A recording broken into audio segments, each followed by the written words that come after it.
Tle smo se odločili, da bomo kar šli s programom naprej, z drugim delom, ker imamo še par stvari dobrih za povedati, tako da, če ste zbrani, dobrodošli. In sicer, a vidite tukaj, kako lepo piše, na tabli piše en čudovit napis, popolna ulica za pogovor z neznancem.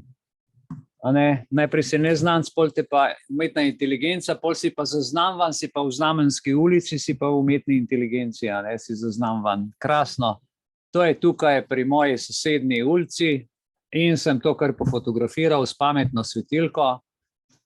Tako, zdaj bomo malo govorili o tem, ampak še prej pa gremo na to, kako nas želijo vse zregistrirati. Poglejte, ali ste vedeli, da vi klimo lahko kupite samo, če imate gradbeno dovoljenje? Evo, poglejte, za nakup klima naprava, gradbeno dovoljenje in to je že v teku. Boste morali pred nakupom pridobiti to dovoljenje, zadeva je že aktivna in sprejeti je zakon o obveznem prezračevanju. A veste, kaj se je o covidu govorili? Pa doktor Teršek, pa vsi so rekli, ja, treba je prezračevati. Ne vem, s kakšnim namenom so takrat to počeli, da so ljudje pripravljali, in drugi, treba je prostore prezračevati. In seveda, če hočeš prostor prezračati, pa da te ne zebe, moraš imeti klimo. Ali topel zrak, hladen zrak. Zdaj pa je zakon sprejet tako, da moraš imeti prezračevanje in če hočeš klimo kupiti, moraš dati gradbeno dovoljenje. Gradbeno dovoljenje pa vsebuje kompleten načrt stanovanja. Kje si, kaj imaš, koliko je kvadratov, koliko je velika klima, koliko zraka porab. Skratka, gledajte, kaj so se spomnili, se morate najprej obrniti na pristojni organ za izdajo gradbenega dovoljenja. Vloga za gradbeno dovoljenje mora vsebovati informacije, načrte, podrobnosti, skratka vse za namestitev. Vso srečo pri pridobitvi gradbenega dovoljenja in pri prostovoljni predaji vašega stanovanja, vaše hiše, vašega bivališča. To me spominja, če hočeš v Interspar, moraš QR kodo pokazati, če hočeš kupiti kavo, če hočeš na bencinski pumpi benzin kupiti, moraš QR kodo, se pravi, se moraš registrirati. Svinjerija nad svinjerijo. Ampak vse za vašo varnost in za vaše dobro počutje. To je prijazen pogled države na vaše bivališče. Glejte, potem, to gre vse v veliko bazo podatkov, zato ker ki klimo proda, ima domačo nalogo, da to vse vnese v računalnik in da poveže to bazo z uradom, ki vam je dal pač gradbeno dovoljenje.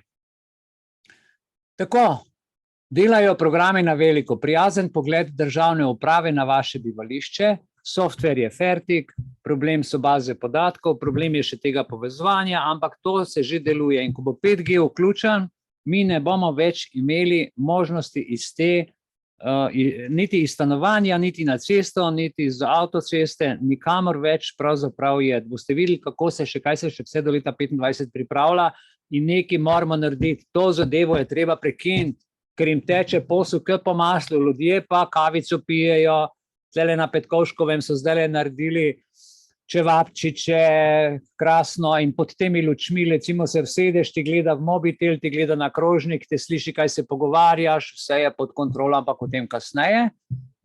In recimo tukaj podatki, ki jih vidite, gledajte, osebni podatki, ki jih moraš dati za stanovanje, so ime, priimek, status aktiven, vrsta posla, lastnina, segment stanovanja, o kateri občini, v kateri ulici, kakšna je namembnost, a je to osebna pisarna, bivalni prostor, katera šifra, in tako naprej, ključno z vsemi pametnimi napravami, ki bodo imele oči in ušesa, tekom poslovanja v pisarni ali pa v domu. Televizije se brez mikrofona več ne da kupiti in brez kamere, računalniki itak imajo svojo kamero in mikrofone, mobiteli, da ne govorim, in pa seveda so tukaj še tudi druga tipala, ki bodo zdaj v klimah. V klimi bo tudi vse, tako da v vsakem primeru karkoli izključiš, se druga stvar aktivira. Tako da poglejmo zdaj postopek, kar se zelene energije tiče, tam ste videli, so bili električni avti v garaži, seveda se za to veliko to mi je zeleni prehod, dragi ljudje, to je vse dobro za nas. Zmanjšanje električne energije, No, tukaj pred vami je en človek na sliki, ki je zelo zanimiv. Prej je bil uradni novinar, pol pa je to pustil in je podobno kot drugi, ki so se malo spametovali. To je Julian Rechtl, nekdanji glavni urednik Bilda in se je oddaljil res od uradnih pripovedi teh državnih medijev, zato nam bo pojasnil nesmisel imenovane zelene energije, ampak dobesedno nesmisel. Poslušajmo. Oprostite, ker je hrvaški podnapis, ampak upam, da boste razumeli. In Zukunft entscheiden nicht mehr Sie, sondern die Regierung, wann Sie Ihr Auto tanken, wann es Ihnen gestattet ist, wann der Wagen voll genug ist für die Fahrten zum Einkaufen, zum Arzt, zu Besuch zu den Großeltern oder um die Kinder zum Fußballspiel zu fahren, das dürfen Sie nicht mehr selbst bestimmen. Das entscheidet in Zukunft die Regierung. Wie gesagt, keine Verschwörungstheorie mehr, nichts als die Wahrheit. Und genau deswegen arbeitet die Regierung daran, Ihnen den Verbrauch von Strom zu verbieten, wann immer sie will. Wie gesagt, das ist keine Verschwörungstheorie, das läuft inzwischen vollkommen offen in den Nachrichten, zum Beispiel im Regierungspropagandasender Deutschlandfunk. Hören Sie gut zu. Es ist der Albtraum der deutschen Energiezukunft in den Worten der regierungstreuen Nachrichten. Deutschlandfunk. Der Bundestag hat in erster Lesung über einen Gesetzentwurf beraten, der den Einbau intelligenter Strommessgeräte schneller voranbringen soll. Mittels sogenannter Smart Meter können beispielsweise E-Autos zu Hause erst dann geladen oder Waschmaschinen erst dann angeschaltet werden, wenn genügend Strom da ist. Weil dann auch der Strompreis zumeist niedriger sein dürfte, könnten Verbraucher dadurch auch Geld sparen, heißt es. Die Bundesregierung sieht in Smart-Metern eine wichtige Voraussetzung für die Energiewende. Die Strommenge aus Wind und Sonne ist Schwankungen unterworfen, je nach Jahreszeit und Wetterlage. Ab 2025 soll der Einbau von intelligenten Messsystemen verpflichtend für Haushalte mit einem Jahresstromverbrauch von über 6000 Kilowattstunden oder einer Photovoltaikanlage mit mehr als 7 Kilowatt installierter Leistung sein. Geplant ist, dass Smart Meter bis zu Beginn der 30er Jahre nahezu flächendeckend im Einsatz sind. Sie haben es gehört. Mittels sogenannter Smart Meter können E-Autos erst dann geladen oder Waschmaschinen erst dann angeschaltet werden, wenn genügend Strom da ist. Die Bundesregierung sieht in Smart Metern eine wichtige Voraussetzung für die Energiewende. Der Begriff Smart Meter bedeutet übrigens so viel wie intelligentes Messgerät oder intelligenter Stromzähler, der quasi in Echtzeit den Verbrauch digital misst, aber auch eben steuern, regulieren, abschalten kann. Was wir da im Deutschlandfunk hören, bedeutet dies. Wenn die Regierung nicht kontrollieren kann, wann Sie Ihr E-Auto aufladen, weil es keine anderen Autos mehr gibt, wenn die Grüne Partei nicht festlegen kann, wann Sie Ihre Wäsche waschen, dann fehlt die Voraussetzung für die Energiewende. Das ist die Wahrheit über diese Ideologie des Wahnsinns. Sie funktioniert nur, wenn Behörden über Ihr Leben, Ihr Auto, über Ihre Wäsche bestimmen können. Wir haben also schwankende Produktion und gleichen Strompreis. Das sollten wir klüger managen. Das sollten wir klüger zusammenbringen. Und dieses klüger zusammenbringen hat einen Namen, es sind die sogenannten Smart Meter. Digitale Mess- und dann auch Steuerungssysteme. Daten werden nur an diejenigen übertragen, die damit wirklich arbeiten. Das sind im Kern diejenigen, die das Stromnetz managen. Mess- und, nun ja, auch Steuerungsgeräte. Was macht man wohl mit Steuerungsgeräten? Etwa etwas steuern? Steuern, ob Sie noch Ihren Wagen aufladen können, um am nächsten Morgen zur Arbeit zu fahren? Und Ihre Daten, keine Sorge, werden dabei nur an die Leute weitergegeben, die das Stromnetz managen. Aha. Wieso managen jetzt wildfremde Menschen in einer Behörde, wie viel Strom wir gerade verbrauchen dürfen? Der Grund ist einfach, weil es nicht anders geht. Die Energiewende schafft nicht genug Energie, um unser Land am Laufen zu halten. Deswegen entscheidet in Zukunft die Strombehörde der Regierung, wie viel Strom Sie noch verbrauchen dürfen und wann. Diese Strombehörde heißt Bundesnetzagentur. Ihr Chef heißt Klaus Müller. Er ist ein Karriereapparatschik der Grünen Partei und er verkündet ganz offiziell, dass wir zwar alle E-Autos kaufen müssen, dass alle anderen Autos nicht mehr zugelassen werden dürfen, wir aber gar nicht genug Strom dafür haben.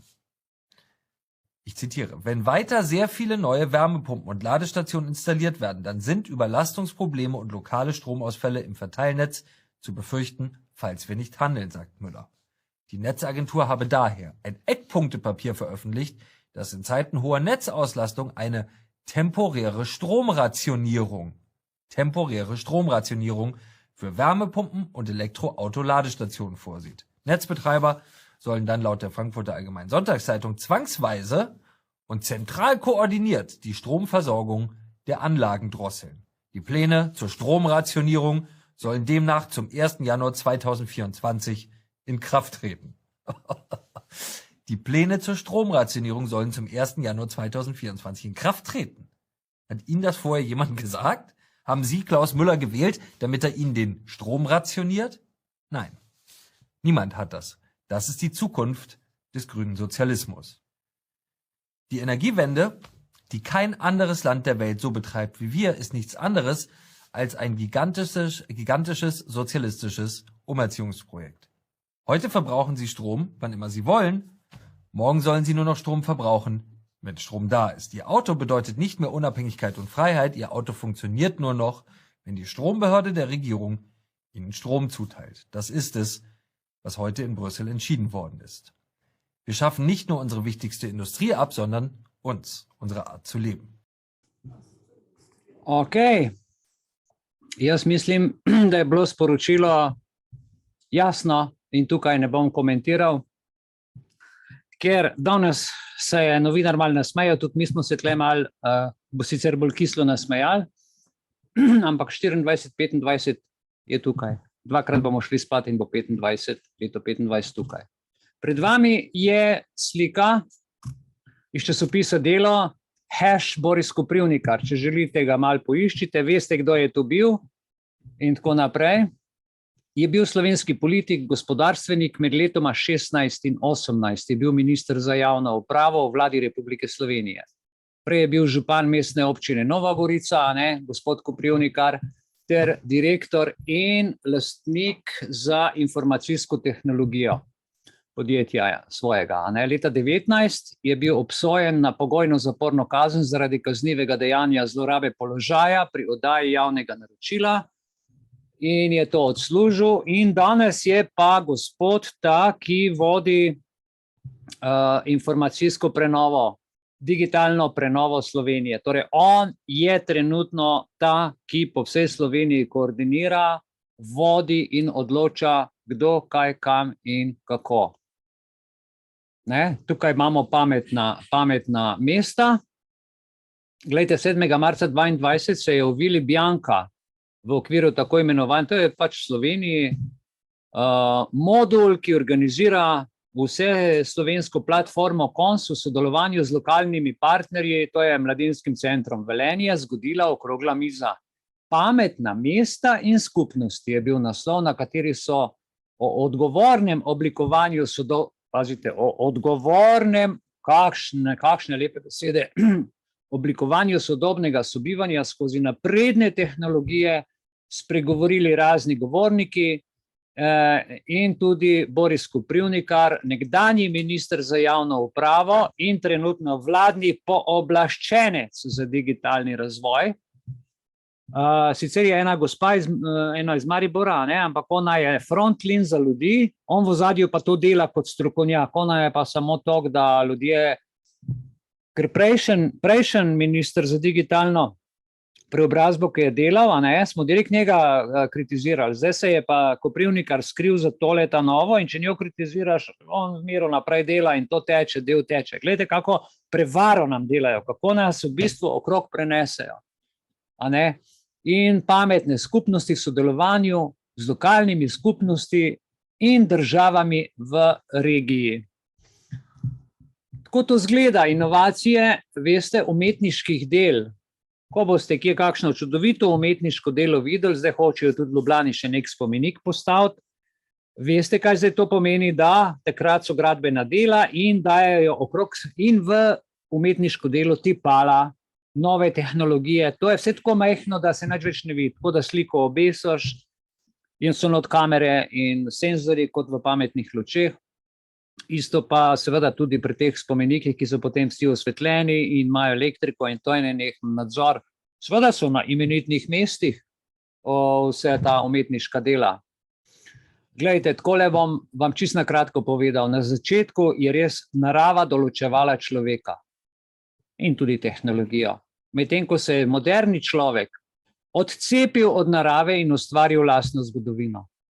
Situacija je pa danes čisto drugačna. Svet je postal filozofski laboratorij in se je v ospredje prvič stopila tehnologija in ne človek ali narava. Mi smo danes v svetu, kjer narava in človek sploh nimata več kaj dosti, razen če se za to odločiš, ampak večina ljudi je kar hipnotiziranih. Tehnologija je najprej pojedla naravo, zdaj se je spravila pa še na nas, na človeka. A ne? In zdaj tehnologija nam očita pristranski odnos in nepojasnjeno domnevo, da neke stvari pač za to tehnologijo niso in mi zagotovo nismo. Pa tudi naravo uničujemo, vse smo ljudje krivi zdaj. Ne? Umetnost in druge kreativne discipline pa bodo pri tem odlično pripomogle k skupni boljši prihodnosti. Se pravi, kip, ki tam stoji, bo odlično pripomogel k boljši prihodnosti. Tisti kip tam je trenutno več vreden, bolj živ in mora imeti večjo pozornost kot jaz, kot živ človek, lačen na cesti, z ne dovolj denarja, brezposeln, kot tisti kamen tam. Ta svet gre točno v to smer. In v tisti knjigi, ki sem vam povedal, 1090 strani, je to natančno opisano noter, da smo mi samo žrebeta, ki nas bodo pa še slabše kot v tisti staji izkoriščali za svoje namene.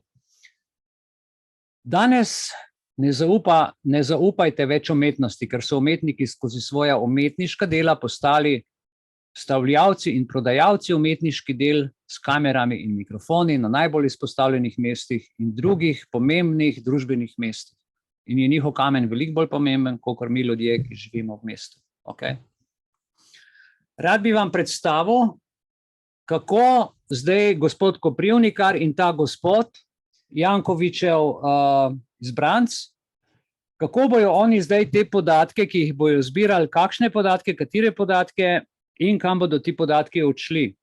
Se pravi, bodite pozorni na koncu, ko se pogovarjata, ja, občina ima preveč dela, so bolj terenski, se nimajo časa s podatki, to bo šlo kar na naš server, pa bomo mi to hranili, oni nam bodo podatke pošiljali, pa če bodo rabili, jih bomo dali, ampak kam bojo pa ti ljudje s temi podatki našimi počeli, to je pa zdaj drugo vprašanje. Ok, sami se prepričite. McKinsey study report on smart cities, they project that, for example, with smart traffic, the commute will decrease for 15 to 30 minutes on average. Employment rates will go up 1 to 3%. Then expenses are going to drop 1 to 3%. Water consumption decreases even 20 to 30% with smart water metering. Gas emissions go down, and so on and so forth. So a lot of benefits. Even the crime would decline for 30 to 40% with better smart cameras, monitoring, and all the IoT technology. So there's a lot of applications of smart city, a lot of improvement in the life of citizens. But for example, let's focus again, let's get back to the real estate portfolio of a city, which is usually huge and very complex. So how do we manage this? How do we handle this? And how do we enhance this in a smart city platform? Which do you see are the key pain points of a city when planning the management of real estate portfolio? Well, as all the areas that you mentioned, for example, again, analogy, if you want to have an efficient traffic, we have to connect traffic lights, public transportation, private transportation, car sharing, bike sharing, roads, weather, whatever concerns traffic in one system. Then you can officially manage traffic. So the pain point in the real estate management in the city is exactly the same. We have a lot of real estates. We have different departments that they take care each about their own real estates. And then they have organizations that are managing this real estate, which, for example, city is owning. And then one is dealing with the legal part, with the ownership, with the I don't know, landing premises. The other is dealing with the maintenance, with the upgrading. The other department is dealing with the, I don't know, upgrading infrastructure and maintenance and so on. So we don't have one system. We have sometimes dozens of parallel systems, and it goes until the system is not too big. But when you want to improve on system level, then again we go to the original question is, who is deciding about the improvement of infrastructure? Of course, the city government. Can they decide? Hardly, because they don't have enough data about the all infrastructure. They have to ask different departments. Then the question is, are the processes connected? When I do the maintenance, can I do it serially in more physical premises? I don't know, because different departments are managing them. Do I have the data? Do I have the legal data and the maintenance data and the cost data all in the same system? Usually not, because part of the data is the financial system, part of the data is maintenance system.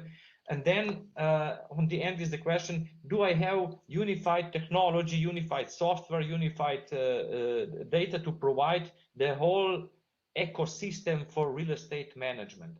And the biggest pain point is to collect the data, again, to connect the processes, to persuade people that they have to share the financial data with legal department, legal data with maintenance department, maintenance data with the legal department, because they are all interconnected. And if you share this data smart, then everyone can do their job much better.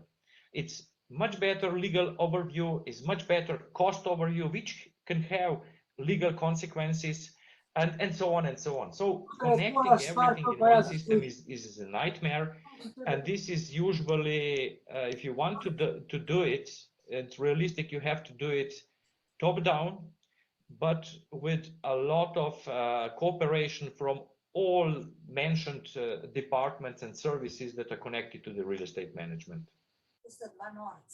Ja. Zanimivo z tega vidika ugotavljanja, katere podatke dejansko v neki lokalni skupnosti obstajajo.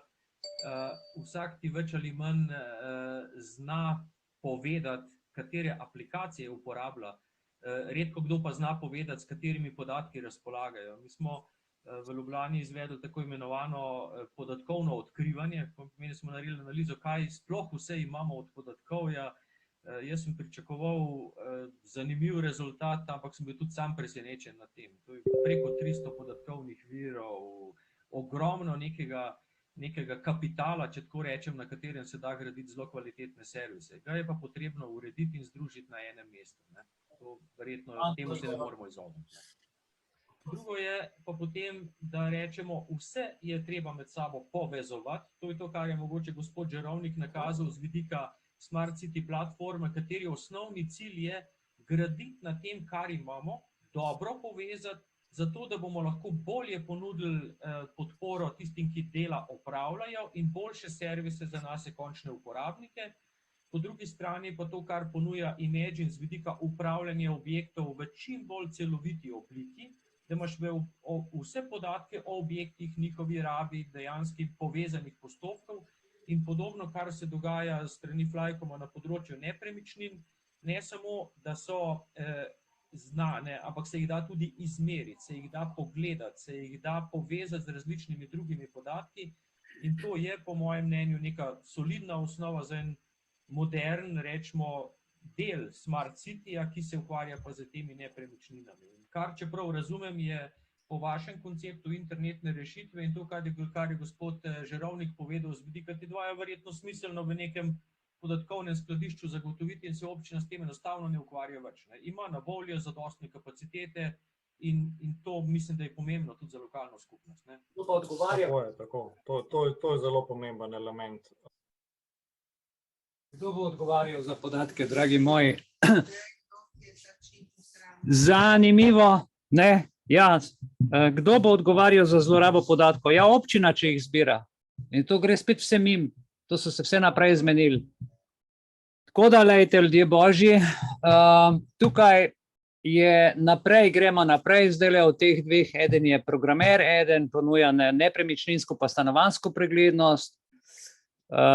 Gospod nekdanji minister to zbira, ampak tukaj so še tu druga podjetja. Glejte, tukaj je Rico. Rico je v bistvu tak, ima lastno inteligenco, artificial intelligence, ki so jo razvili za platformo za pametno mesto. In so to pametno mesto tudi naredili pred enim letom in imajo celovite tehnološke rešitve, pravijo, da imajo dovršen način projektiranja, vodenja in pa referenčne projekte, ki jih je nagradila tudi Evropska unija. Pravijo, da s kakovostno upravičenimi rešitvami zagotavljajo tehnološki in trajnostni razvoj naročnikov in kot taki seveda so dobili ogromna sredstva, predvsem denarju, ki ga že imajo, so dobili še od Evropske unije, ne vem koliko 100 milijonov.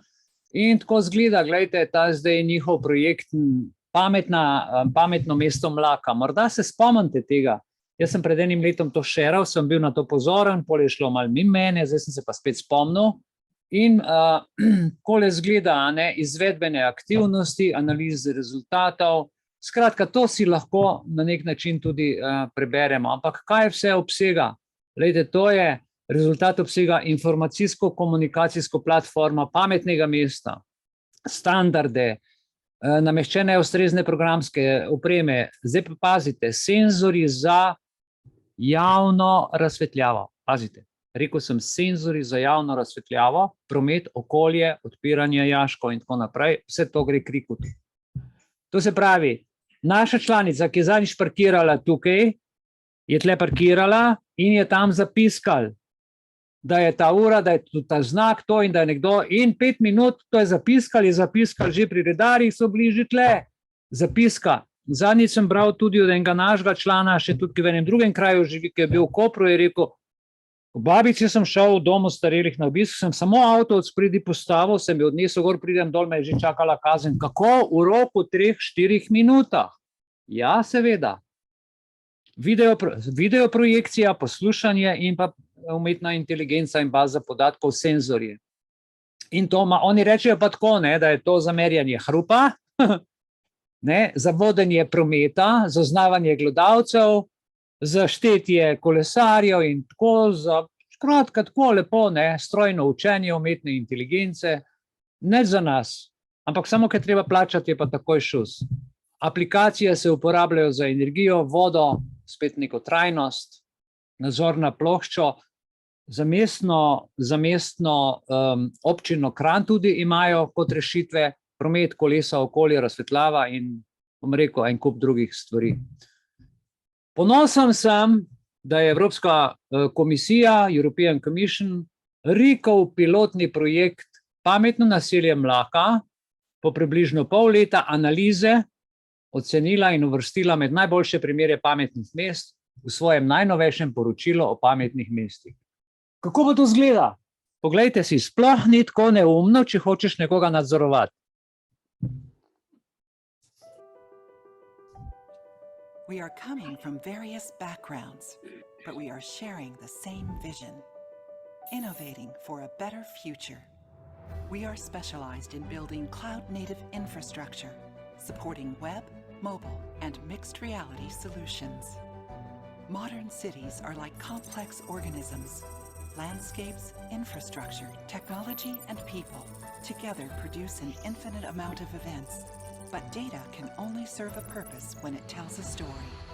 With a cloud-native solution built on Microsoft Azure platform and paired with HoloLens, we create a new way of live data monitoring and interpretation.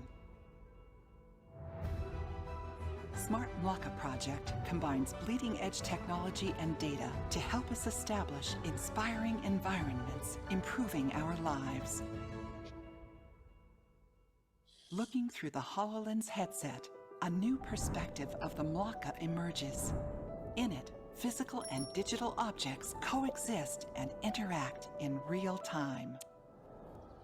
When we are able to look closer, we can see further. What will the future look like for smart cities? With artificial intelligence, we can predict it.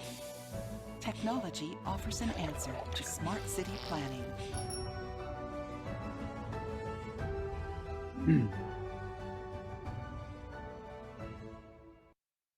Pametno mesto, vzorčni projekt pametnega mesta, Mlaka pri Kranju, leto in pol nazaj. Mi govorimo to že 3-4 leta. Nas imajo za teoretike zarote, zato da lahko delajo naprej. Namažejo ime, ideje, nam kvarijo poslovanje, sami pa z veliko hitrostjo delajo, kar delajo. A ne? Vse za nadzor. In gledajte, pametno mesto, saj nismo samo v Sloveniji, ampak tudi gledajte, študija pravi, vizija pametnega mesta, optimizacija s povezovanjem ulične razsvetljave in pametnih znakov na podlagi LED diode.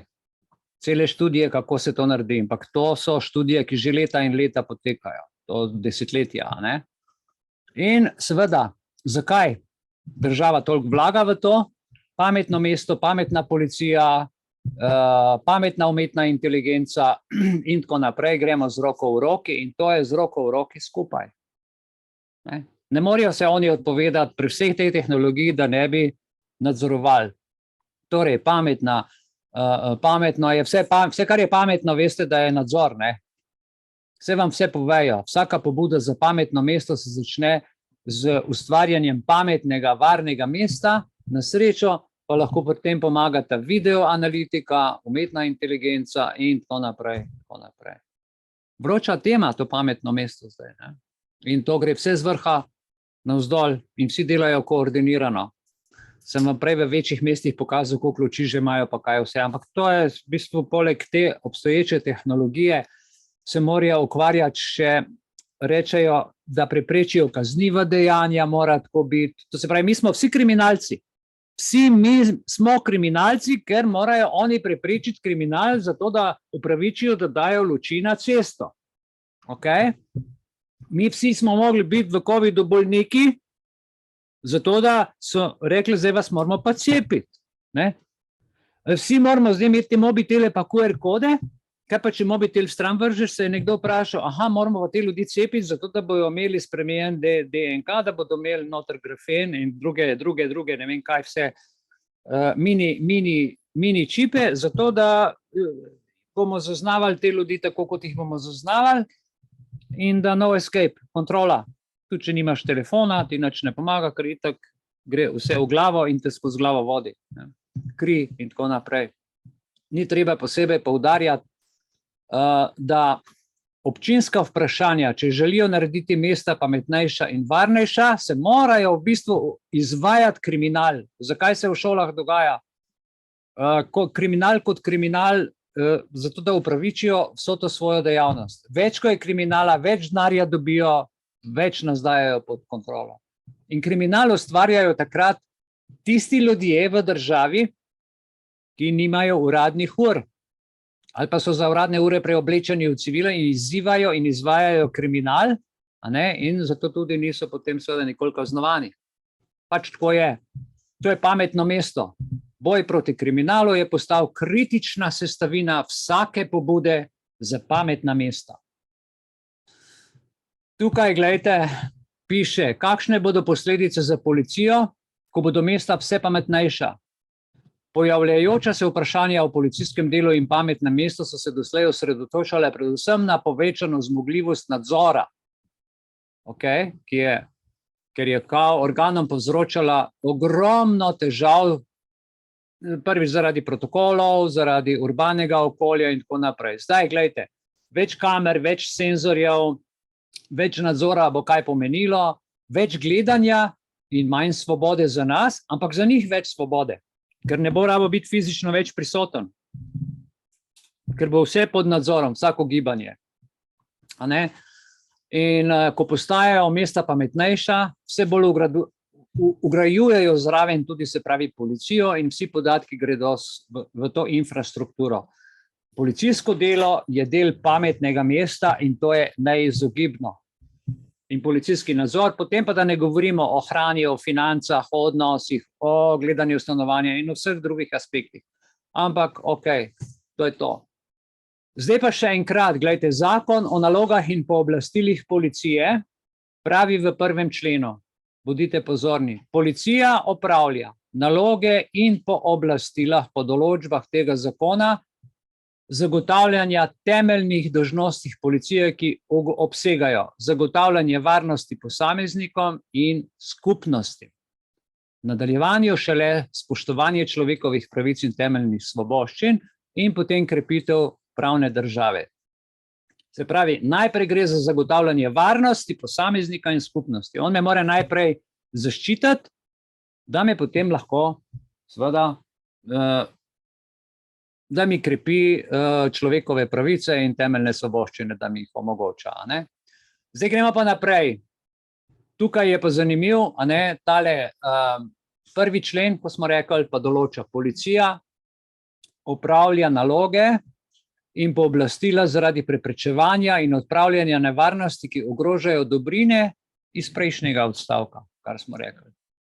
Pri upravljanju nalog in pooblastil po določbah drugih zakonov policija uporablja določbe tega zakona, razen če drug zakon ne določa drugače. Zdaj pa, kar se zbiranja podatkov tiče, policija pri zbiranju dokazov ravna po določbah tega zakona samo, če drugi zakoni ne določajo pravil glede zbiranja dokazov. Imajo pa naprej še eno določbo, da se za njih podatki ne zbirajo, zato imajo tukaj gor številko, ker bi lahko bila nevarnost tožbe. Ja, tako piše. No, glejte, imamo pa zdaj tukaj 3. člen pomen izrazov. Gremo še enkrat, jaz bom to še enkrat ponovil. Pomen izrazov v zakonu imajo naslednji pomen. Napnite ušesa, ker kar bom zdaj prebral, bo zanimivo. Policijska naloga je naloga, predpisana s tem ali drugim zakonom in se opravlja z uporabo policijskih pooblastil ali z drugimi uradnimi dejanji. To so policijske naloge. Njegova naloga. In kaj je njegova naloga, ko izvaja to pooblastilo? Policijsko pooblastilo je zakonom določen ukrep, ki policistom omogoča opravljanje policijskih nalog, s katerim se praviloma posega, ponavljam, v človekove pravice ali temeljne svoboščine in druge pravice. Danes sem že enkrat povedal in še enkrat ponavljam. V Sloveniji imamo zakon, ki najprej varuje življenja, omogoča človekove pravice, v 3. členu pa policija praviloma posega v človekove pravice ali temeljne svoboščine in vse druge sploh ni določeno. To je karkoli, whatever. Okay? In če gremo naprej, lahko dobijo ustno ali pisno, skratka, vprašanje se zastavlja, kdo je pristojni organ, ki policiji da nalogo. Jaz sem se to vprašal. Kdo so ti ljudje, ko pride tukaj policist in izvaja svojo pristojnost? Ker on kot tak ne more, ne sme. Mora biti nekdo nad njim. In kdo je to? Glejte, tukaj je zakon o zasebnem varovanju, in upravne naloge z področja zasebnega varovanja določene v tem zakonu izvaja ministrstvo pristojno za notranje zadeve. Se pravi, on mora od ministra dobiti ali pa minister mora dati svojemu podrejenemu, da potem on naprej policistu da svojo nalogo. Ali pa da sodišče, ali pa državno tožilstvo. To so pristojni organi, po katerih policija varuje ljudi in življenje. In izvaja naloge, pooblastila. Ne pa kar tako pride kako se reče, s pištolam pride ali pa z marico in kar tepe ljudi. Ne gre brez tega. Naslednja stvar, ki mi je zelo padla v oči, ko sem iskal v zakonu o policijskih pooblastilih, kar smo pri pametnih mestih in je to dobro vedeti, komu se lahko pritožiš? Ko te enkrat policist predela, ti polobi rebra, kosti, te zapre v lisici in ti vzame svobodo gibanja, ki je najvišja vrednota za 3 ure, ne sme več kot za 45 minut in tako naprej, pa sploh ne sme se te dotakniti, ničesar ne sme, kdo je pristojni organ. In piše, seveda, tisti, ki mu da pooblastilo in ti se potem tistemu istemu pritožiš. Se pravi, sudija te, kako se že reče? Sudija ti, tako, kadija te tuži, kadija ti sudi. V tem smislu. Obupne pritožbe na senatih obravnavajo javni uslužbenci, zaposleni v notranji organizacijski enoti ministrstva za notranje zadeve pristojni za reševanje pritožb. Tako in si spet na isti nogi. Toliko, da bomo to vedeli o tem, zdaj pa tlele, gledajte, senzorska osvetlitev teh luči. Kaj te luči počnejo? Raziskovanje oblikovalskih kvalitet in etičnih posledic pametnih kamer. Ljudje se sprašujejo, je to etično ali je to sploh moralno in kakorkoli. In tukaj je problem. Svoje poglede lahko, se pravi, sintetiziramo, kakor hočemo, dejstvo je, da se to dogaja. A veste, tukaj po Ljubljani so te krasne luči, kako jim rečemo, viktorijanske. Naj vas lepo prosim, sodobna tehnologija, ki se sreča z značajem starih časov, ki tako lepo zgleda, ne zavede s temi sončnimi žarnicami. Naj vas šarm 19. stoletja ne zavede. Ta viktorijanska sončna svetilka z žarnicami prinaša na mizo impresiven povzetek 21. stoletja. Več je tehnologije v svetilki kot v vašem mobitelu. Lahko si predstavljate, ne glede na to, recimo, kam se postavi svetilka, na ulico, doma, na hišo, kjerkoli že, brez vzdrževanja je dolgo časa lahko in ima edinstvene tehnološke zasnove, ko vam osvetljuje ulico in prostor, ki jo lahko z mobitelom, tablico, z ne vem čem jo lahko regulirate, lahko zbirate z njo podatke, lahko pogledate, kdo pride k hiši, se lučka odpre in se odprejo kamere, senzori, skratka ni da ni. Jaz sploh ne vem, kaj vse, bomo kasneje videli. In eno tako izmed takih mest je mesto Koper, pametno mesto, poleg drugih. Jaz imam celo prioritetno listo, za vsako vas, za vsako mesto, za vse je vse določeno. Nekatere vasi in mesta so na prioritetni listi 10, 9, 8, 7, 6, 5 in tako naprej. In seveda tudi temu primerno grejo sredstva. Mi vsi delamo za to, da si kopljemo jamo. Mi delamo, dajemo davke, pa Evropska unija da za projekte, vzamejo programerji, politiki poberejo denar, mi z davkoplačevalskim denarjem pa sebi grob kopljemo, ko si tako damo za lučke, pa za elektriko, pa za te kamere njihove in senzorje. In gledajte, Kranj, celovit projekt, oziroma Koper, oprostite, vključuje različne rešitve za trajnostni razvoj. V okviru projekta Koper Smart City so bile uvedene številne inovativne rešitve. Presenečeni boste, kaj vse so naredili. Pred leti že, na primer, uvedene so bile nove rešitve za pametno parkiranje. A veste, ob vodi dol, ne? Se spomnite? Imajo pametno parkiranje po mestu. Uvedene so bile nove rešitve za iskanje parkirnih mest, plačevanje parkirnine prek aplikacij. Prav tako so bile uvedene nove rešitve za pametno upravljanje s prometom, ki omogočajo hitrejše obveščanje voznikov obveščanje voznikov, pazite, ne policije, ne onega, da bi to usmeril, ampak voznikov, sam se znajdi, ker če se sam znajdeš, te lahko štrafa, ker itak ima on informacijo o nezgodah drugih pomembnih dogodkov. Ni vse slabo, vse dobro, če se tehnologija prav uporablja. Ampak na tak način, ko jo imajo zdaj namen in kakor jo uporabljajo, ne pelje to nikamor. Poglejte, poleg tega projekt Koper Smart City vključuje rešitve za izboljšanje trajnostnega prometa, kolesarski stez, sistem za električna kolesa in drugo. In ti ukrepi prispevajo k izboljšanju prometne infrastrukture, izboljšanje beri kot boljši nadzor.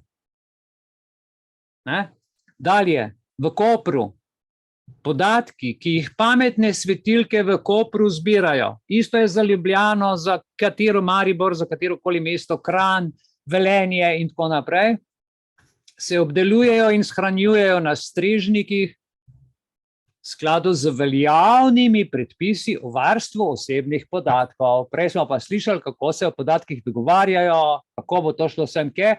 Se pravi, eno je fasada, v skladu z varstva od spodaj klauzula napisano, kaj se pa s tem dejansko dela, pa ker je klauzula napisana, nima veze, inšpektor ne more priti, ker je zakonu zadoščeno in napisano, kako oni to delajo, kaj pa v resnici počnejo, komu podatke prodajajo, kam grejo naši podatki, za kakšne namene. Oprostite, Je pa to huda stvar. In ravno, gledajte, Koprivniku, če se spomnite afere, ko so ga policisti čakali, ko je nekje ne vem kaj delal, so ravno njega, ko je bil minister, ko je hotel spremeniti mislim, da neke plačilne razrede v neki aferi, ravno na podlagi podatkov so njega dobili in so ga kao maltretirali. To je bilo 5 policistov, ko mislim, da je 3-4 mesece nazaj bila končna sodba, po 4-5 letih, in so policisti seveda dobili kazen, zato ker so podatke izrabili za zalezvanje. Tudi v kazenski zakonik je potem prišel ta zakon, so ga poslovali, to je mislim, da 136a člen v kazenskem zakoniku, nasilna vzpostavitev kontakta z namenom prisilne komunikacije in kaznovanja. Kaj pa je ta luč od zunaj? Zalezvanje mene, tebe, živali, zvoka. To je treba državo prijaviti, župana prijaviti, ker je samovoljno te svetilke dela. Ampak veste, kako je? V skritih skupnostih moraš, če hočeš biti član, narediti, oprostite, velik prekršek. Dolžan si ga narediti. A se spomnite enega, ki je mačke pobijal, pa je zdaj minister? Ok. Ja. Zakaj do tega pride? Ti ljudje morajo to narediti, ker mu rečejo v skrivni skupnosti, ti moraš to narediti, mi ti bomo pokazali, kako smo močni, ker tebi se ne more nič zgoditi. Tebi se ne bo zgodilo nič. Sodišče ti nič ne more, policija ti nič ne bo moral, tožilstvo ti ne bo nič naredilo, nihče ti nič ne more in mi ti bomo to dokazali. In oni ti dokažejo kot skupina v ozadju s povezavami, ki so sodniki, duhovniki, pravniki, odvetniki, skratka cela vrsta povezanih se teh ljudi, novinarji in tako naprej. In ti narediš prekršek, pride v javnost, ljudje to vidijo, sodbe ni, kazni ni, človek se zmaže in vse je v redu. In kaj se pol zgodi? Tak človek je njihov, ker reče, tle se pa jaz varno počutim, meni se pa tle ne more nič zgoditi. Jankoviću se ne more nič zgoditi. Golobu se ne more nič zgoditi. Kučanu se ne more nič zgoditi. Bog ne dej, da izgovorim še katera druga imena, ker tem ljudem se ne more nič zgoditi, ker lahko naredijo, kar želijo pred slovenskim narodom in je tem taka zadeva. Ok, da ne bom preveč govoril o tem, ampak zapomnite si, da so to hude stvari, to so hudi prekrški, ko enkrat tako skrivno društvo vlada na civilno družbo in dela, kar pade na pamet. Tudi, če nekoga ubijajo, ne bo noben kaznovan. Temu se reče pametni koncept ali pa pametna svetilka ali pametno deljenje podatkov in smo spet pri Smart Cityju. Okay? Ne? Ja? Lejte, ocena stanja na terenu. Jaz bi vam tukaj povedal, kaj ima Koper. Senzoriko, postavljeni senzorji, ki omogočajo podatke o stanju okolja, naprav, bivalnih prostorov in jih lahko upravljajo in nadzorujejo nadaljavo. Tukaj imate celo shemo, kaj piše. Ja? Promet v okviru PIC, prometno-informacijski center, občine, Koper je vzpostavljen sistem za nadzor javnega potniškega prometa. V avtobusu te snemajo ob avtobusu, na avtobusni postaji, skratka vse. Potem je nadzorni center, kjer se vnašajo podatki o progah, urnikih, avtobusih, modulih za sledenje, hranijo se podatki ter obdelujejo za različne prikaze. Center komunicira z avtobusi, tablami, generira SMS sporočila, če je kaj, takoj vejo, kdo kje imajo tvojo številko, telefon, tudi ti si priključen zraven, ker si na Wi-Fi in se vse ve, ne? Podatke za mobilne aplikacije imajo, pol so moduli za sledenje v avtobusih. Se pravi, ti si daš aplikacijo za avtobus, ki ga pokličeš ali pa za taksi ali pa za prvo pomoč dol in oni vejo, kje si, zato ker imaš njihovo aplikacijo, ker moraš se strinjati. Če jo hočeš uporabljati, moraš se strinjati, da dovoliš zvok, da dovoliš sliko, da dovoliš lokacijo, da dovoliš še mogoče do knjigo kontaktov, pa ne vem kaj še vse. Ne? Spletna stran za prikaz prog, urnikov in trenutnih položajev avtobusov ter časov prihodov na posamezno postajališče. Vse to je pod kontrolo. Mobilna aplikacija za pametne telefone z enakimi prikazi, kot so na spletni strani. Tukaj, ko jih vidite, lahko to pogledate tudi praktično na internetu.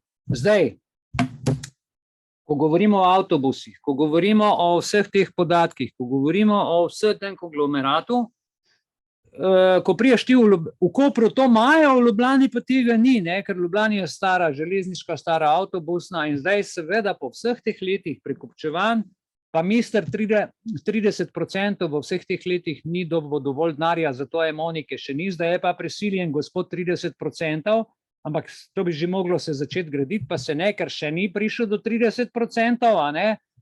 In zdaj iščejo investitorje in so dobili ene Madžare. Madžare so dobili, zdaj ne vem, kako Janša na to gleda, ampak da bo Janković mister 30%, ampak zgleda, da so se nekaj zmenili, ker to je vse ista banda, to je vse ista klapa, to je vse isto, samo na zunaj se kregajo.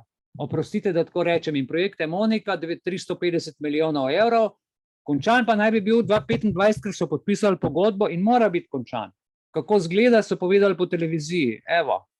Potniški center Ljubljana bo obsegal novo avtobusno postajo s parkirno hišo, komercialnim delom in tako naprej. Bo v Ljubljani le začela gradnja potniškega centra, morala bi se že pred desetletjem, a zdaj pristojni napovedujejo, da bodo dela le stekla, pripravljalna že v nekaj tednih. Projekt Emonika vključuje novo avtobusno in prenovljeno železniško postajo ter komercialni del s hotelom, nakupovalnim središčem, poslovnimi prostori in stanovanji. Končan naj bi bil leta 2025. Alenka Bevčič.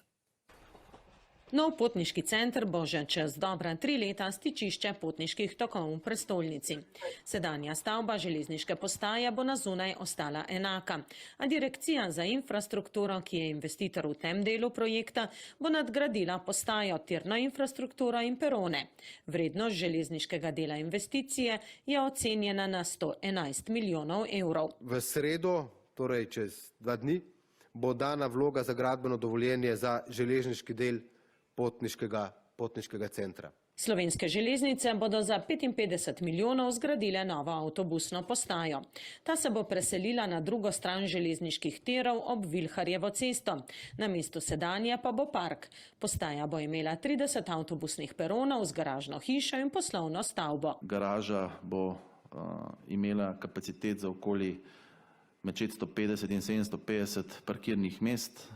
Potem računamo še na okoli 2 do 3 tisoč mest za kolesa, točke za car sharing. Med Masarikovo in Dunajsko cesto bo zrasla Emonika s poslovnimi prostori, hotelom, trgovskim centrom in stanovanji. Vrednost investicije ocenjujejo na kar 350 milijonov. Finančna konstrukcija projekta še ni dokončno zaključena.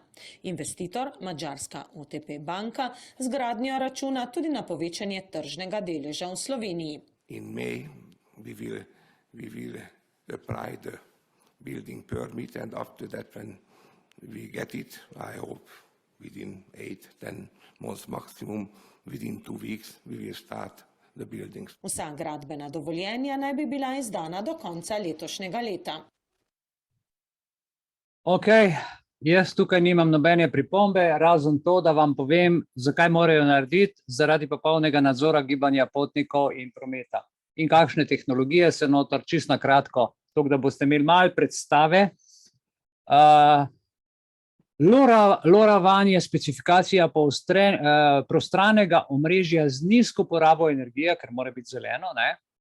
LPWAN se pravi cilja na ključne zahteve interneta stvari, kot so varna dvosmerna komunikacija, mobilnost, storitve in lokalizacije. Pravi, da te locira, pa se varna dvostranska komunikacija, to že veš, da je varna, ne? In tako naprej. Potem je tam, kot vidite, Sigfox je komunikacijska tehnologija celičnega sloga, ki zagotavlja nizko porabo energije, nizko hitrost prenosa podatkov in nizke stroške komunikacije za internet stvari in pa aplikacije M2M in tako naprej. Potem je tehnologija, gledajte, GSM tehnologija, ozkopasovni za internet stvari, za RF komunikacijo, komunikacijsko tehnologijo zasnovana posebej za internet stvari, vse bo v internet stvari, kamorkoli bo vstopil, vse bo imelo senzorje. LTM je standard tehnologije nizke porabe širokega omrežja LPWA, ki ga je objavil 3GPP, podpira internet stvari in tako naprej, vse bo internet stvari. In na koncu tukaj pogledajte še Loanworks, to je izdelovalec Echelon, ki je zmogljiva komunikacijska tehnologija, po električnih linijah bo šel internet, za napredne sisteme ulične razsvetljave, tam, kjer ni interneta, gre internet kar po tistih žicah kot elektrika. Powerline Communication se imenuje PLC, je tehnologija, ki omogoča pošiljanje podatkov preko obstoječih električnih napajalnih kablov. To pomeni, da lahko samo z napajalnimi kabli, ki vodijo do električne naprave, to napajate, hkrati pa nadzirate internet, pridobivate podatke in tako naprej in tako naprej. Tukaj so še ene določene stvari, kar se tehnologij tiče, sistemske komponente, omogoča individualno daljinsko upravljanje uličnih svetilk in vsega, kar je. Radiofrekvenčna komunikacija, avtonomno delovanje na podlagi določenih urnikov, časovnikov, timerjev, senzorjev, nivojev, svetlobe in prilagoditvene osvetlitve, učinkovita pasovna širina z minimalnimi komunikacijskimi zahtevami, shranjevanje šifrirnih ključev, da ne bi kdo vlomil slučajno not, potem širok nabor nadzora električnih parametrov, napreden mehanizem za sinhronizacijo podatkov, da se kaj ne zgubi v oblaku za umetno inteligenco in obveščanje, RTC na baterije, zaščiten, če slučajno pride izpad elektrike, da to vse dela, da slučajno se kak podatek ki ne zgubi, in pa pridobitev udelane programske opreme OTA. OTA pa pomeni over the air. In over the air gremo malo pogledati. Tukaj je Bruselj, Belgija, 85,000 svetilk v mestu. Kaj imajo? Individualni nadzor svetilka, nema krmilnike, internet stvari, celične komunikacije, programsko opremo tretjih oseb in avtomatske update celite teh svetilk. Washington, DC, ZDA, poslušajte, 75,000 uličnih svetilk postavljenih, individualni nadzor svetilke, vsaka svetilka ima individualni nadzor, to možnost, a ne? Imajo krmilnike, internet stvari, komunikacije, programska oprema za nadzor uličnih svetilk je Intel Light, integracija pametnega mesta, pokritost pa kompletno z Wi-Fi.